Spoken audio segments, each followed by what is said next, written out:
Todos os anos ocorre o Fórum Econômico Mundial. Você já deve ter visto várias celebridades e pessoas não tão queridas assim, bilionários, políticos influentes. Você está vendo vários exemplos aí. Bill Gates, George Soros, o Macron, presidente da França, e o Biden, que já em 2016 estava falando nos painéis, e em 2016 houve alguns objetivos para o mundo inteiro atingir em 2030. Você não terá nada e você será feliz. Você pode inclusive procurar essa apresentação, está disponível no YouTube, aqui você está vendo, né? A apresentação oficial do Fórum Econômico Mundial, e também eles colocaram na página oficial deles aí. Isso realmente vem acontecendo. Você não precisa mais ter o carro para se deslocar. Você pode ir de Uber. Você não precisa mais comprar um imóvel para morar. Você pode usar os aplicativos como Airbnb. Os drones já entregam as coisas. Você está vendo aí o drone do Uber Eats, o drone da Amazon. Esse ponto aí, essa frase que chamou a atenção e todo mundo ficou dando holofote, eu vi que foi uma cortina de fumaça para encobrir outras coisas muito importantes, na minha opinião, muito mais importantes do que essa frase mais midiática. E uma das coisas mais importantes aqui é a questão do consumo de energia global. Olha aqui no gráfico a gente está vendo o consumo global de energia desde 1800. Olha que interessante, lá atrás, cara, a gente tinha apenas o uso de energia de biomassa. Sendo bem sincero aqui, em outras palavras, eles pegavam alguns dejetos de animais já secos, né? Misturavam com outras coisas e aí conseguiam criar fontes de energia. Depois, a partir de meados de 1850, veio a utilização do carvão, que é aqui em cinza, e se tornou a matriz energética mais importante até meados de 1920, 30, e depois a gente teve a explosão do petróleo, né? O petróleo passou a ganhar uma importância gigantesca na economia global, e aí a gente teve também o gás, né? O gás aqui você está vendo em roxinho. Todas essas outras bem pequenininhas que nem dá para ver direito no gráfico são as fontes limpas, renováveis. E aonde que está o perigo disso tudo?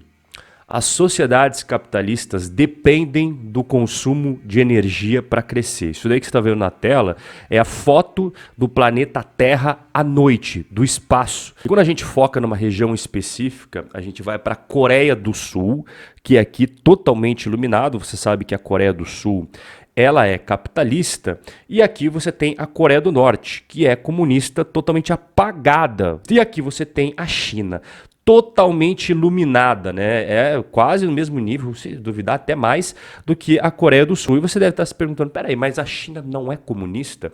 Eu já falei isso várias vezes aqui, a China não é comunista na sua economia. Inclusive, ontem teve um evento do BNDES em que o Paulo Guedes falou algo muito interessante. Tem várias coisas do Paulo Guedes que eu não concordo, como por exemplo a tributação dos dividendos, a tributação dos fundos imobiliários, mas eu sei separar as coisas, não é? Então não é porque eu não concordo com ele em várias coisas como essas que eu acabei de mencionar que eu não vou concordar com nada. Isso daqui que ele falou, eu assino embaixo. Essa historinha de socialismo, ele estava falando da China, é tudo conto da carochinha. Lá tem um sistema político totalitário surfando no capitalismo global. E hoje a gente está vendo uma onda verde no mundo inteiro. Todo mundo hoje é beautiful people, né? Todo mundo hoje é verde, é ESG. Mas e a China? A China, ela é verde como todo mundo? Essas fotos que você está vendo são da China. Parece para você que a China é um exemplo ESG? Então vamos ficar só em palpites, vamos para estudos. Inclusive está aqui o estudo mais atualizado. Ó, se você quiser a fonte está aqui embaixo, tá? Vamos ver o que está acontecendo no mundo nos últimos tempos. A emissão de gás carbônico vem reduzindo no mundo inteiro. Que bacana, que interessante. Então todo mundo está comprado com a agenda ESG, não é? Parece que não.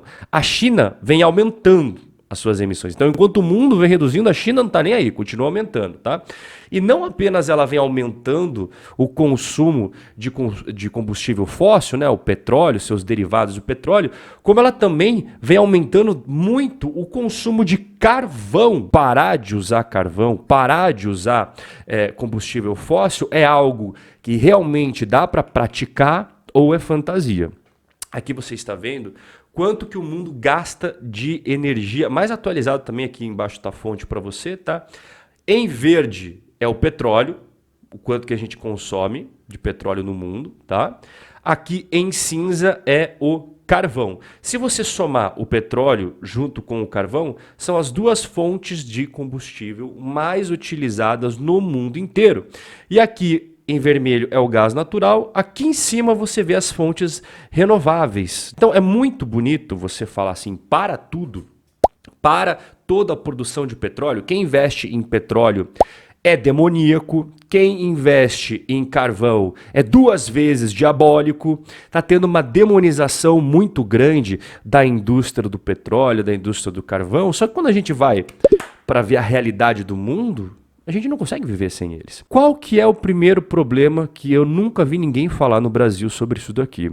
Nós nunca eliminamos uma fonte de energia na história da humanidade. Nós apenas adicionamos. Então deixa eu explicar melhor isso daqui para você. Lembra que eu expliquei lá atrás do gráfico? Lá no começo a gente tinha lá os estercos dos animais misturado com feno e outras coisas, eram fontes de energia, né? Aí depois a gente teve a criação do quê? Do carvão na utilização, não a criação em si do carvão, mas na utilização dele no dia a dia. Só que a gente não eliminou a biomassa, a gente continuou tendo ela e somamos o carvão. Depois teve a descoberta do petróleo, a gente não eliminou o carvão, a gente adicionou o petróleo. Então agora a gente tinha biomassa, carvão e petróleo. Posteriormente nós tivemos o gás natural, a gente não eliminou o petróleo, a gente continuou tendo a biomassa, o carvão, somamos com o petróleo e o gás e assim por diante. E por que isso é tão importante? Porque sem consumo de energia as populações não crescem. Aqui está a prova para você, esse gráfico também, de 1800 até os dias mais atuais. Em azul, a gente está vendo o consumo de energia e em vermelho a gente vê o crescimento da população mundial. E aqui a gente vai para um ponto muito crítico de tudo isso, porque está tudo interligado. Em preto é o PIB global, a economia global, tá? Em roxinho é o crescimento da população. Em vermelho, as emissões de gás carbônico. Em azul é o consumo de óleo por dia. E aqui em verde é a produção de óleo por dia. Quando eu digo óleo, é derivados do petróleo, tá? Aumenta a poluição, o gás carbônico? Sim, aumenta. Isso é fato, né? Ninguém aqui está dizendo que o petróleo não polui. Mas o ponto é, essa transição não pode ser abrupta e não pode ser forçada. Ela precisa ser gradativa. Você não pode eliminar uma fonte de energia porque nunca na história a gente eliminou. A gente sempre foi agregando. E quando você vê o quanto que a gente consome hoje de petróleo e quanto que a gente consome de carvão, é muito maior que todas as fontes renováveis juntas. Se você tirar uma fonte, ou seja, mudar o que a gente fez até hoje na história, que é acrescentar fontes de energia. Se você retirar essas fontes, você vai dar um freio gigantesco no nosso sistema capitalista. Quando você tem a redução no consumo energético, significa menor crescimento econômico. Quando você tem a redução, né, do crescimento econômico ou até a estabilização, o que acontece na prática? Crises e instabilidades sociais. A economia é o principal motor de satisfação das pessoas. Crise e instabilidade social significa apoio popular para a mudança do sistema. Tudo isso faz parte das consequências que os metacapitalistas, aquele pessoal lá do Fórum Econômico Mundial quer. O que são metacapitalistas? Pera, eu nunca ouvi essa palavra.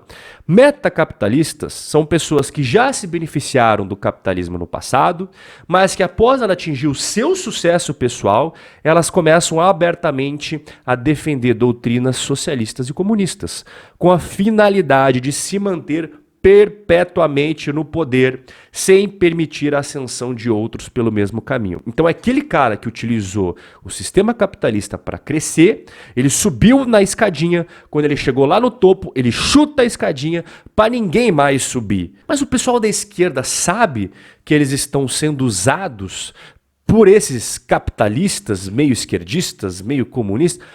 A esquerda sabe. E aqui eu trago a frase icônica do Vladimir Lenin, um dos grandes responsáveis pelo crescimento do comunismo no mundo. Vou comprar da burguesia acorda para enforcá-la. Então a esquerda sabe muito bem que ela está sendo usada por esses metacapitalistas, mas sabe o que acontece lá no futuro? Quando a esquerda atinge todos os objetivos dela, com o dinheiro financiado por todos os empresários e tal, ela vai dar um pé na bunda desses caras. E aconteceu isso em várias revoluções, em vários sistemas. A partir do momento que essa galera rica aí não é mais útil, eles são expropriados, são expurgados, alguns. Não se trata de cuidar do meio ambiente, se trata de ideologia. O verniz que eles trazem para você é o urso polar, são as geleiras derretendo, as florestas, a fauna, a flora, o SG, as minorias e tudo mais. Esse é o verniz que eles trazem para você.